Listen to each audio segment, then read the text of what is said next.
can you tell me, or what do you already know about pen and ink in art or in general?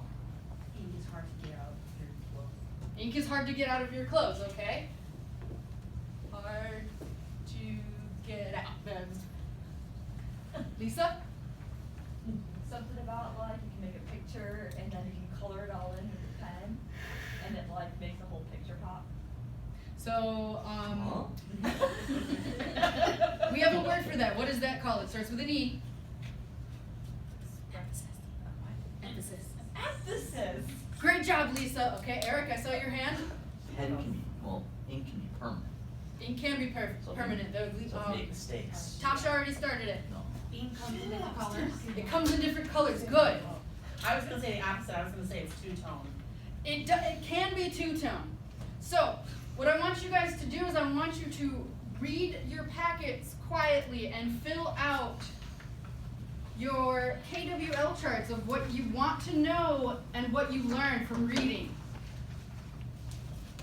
It's a history of pen and ink, starting from the very beginning and moving on through. And then when we are done, we will go over what you've learned. If you have any questions, you can raise your hand.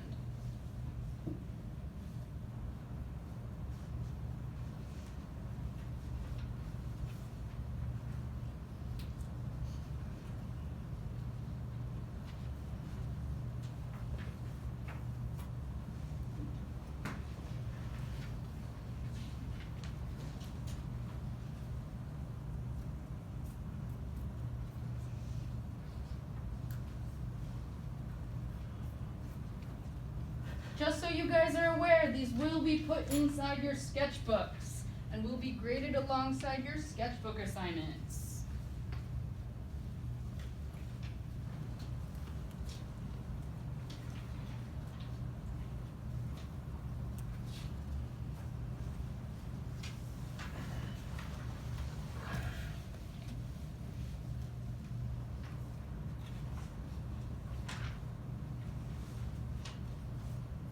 Does anyone have anything exciting that they learned about?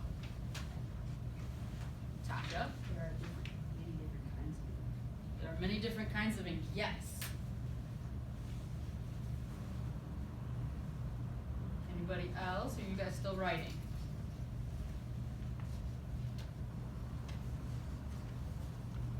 Lisa? That like ancient cultures use ink drawings. Yes. All right. Anyone else?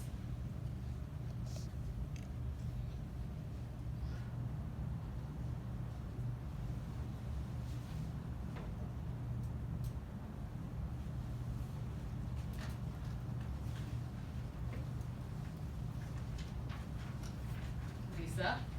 I've heard of calligraphy before. I guess I didn't realize it was like Yes, that's very good. You're drawing conclusions between history and what you've actually seen before. I got you. I got you. There are two different types of pens, dip pens and reservoir pens. Yes, that is actually one of the most important things. Would you repeat that to the class? There are two different types of pens, dip pens and reservoir pens. Yes, because those are two pens that we will actually be using.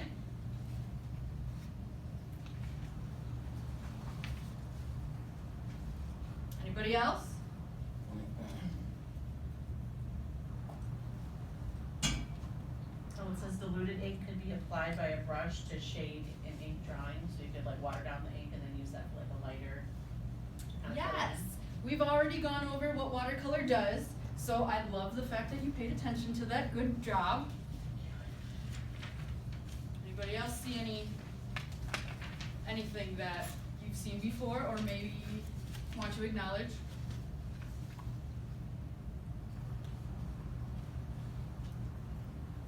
I don't know if this is enough question, but is there a specific type of paper that you need to use, like watercolor, you need the weight of? So- Actually, that's a very good question. Yes and no. It depends on what you actually want to be creating. If you want it to bleed through the paper, some artists want to see both sides of it. However, not so much for other things. So the kind of ink we are using will be called India ink. India ink is very permanent, but it also has a slight ridge to it, so we want to use a paper called vellum.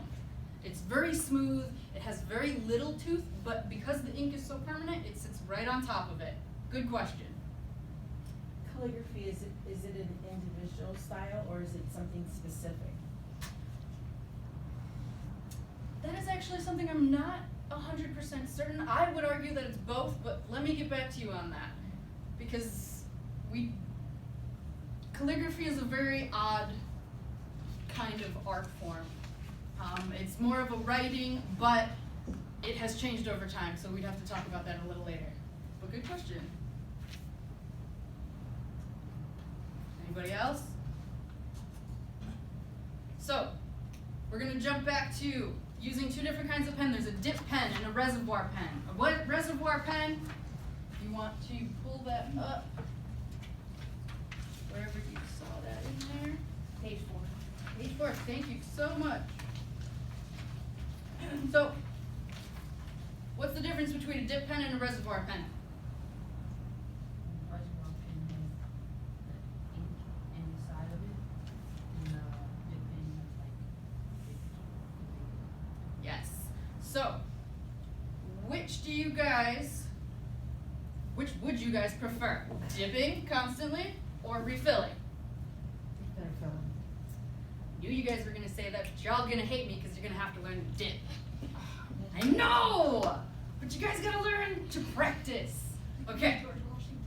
Now the thing that you wanna know about these pens, this ink is permanent. You do not want to knock into tables. You do not want to flail the pen around. Those fun drips that you see, we're not gonna do that. We're gonna do that a different time, but I want you to gain control of this this nib. When you're drawing, you draw on smooth and make sure that it stays on the paper. All right? So, we're gonna finish these up, finish writing, put your names on them, and pass them in, and we will go and grab materials.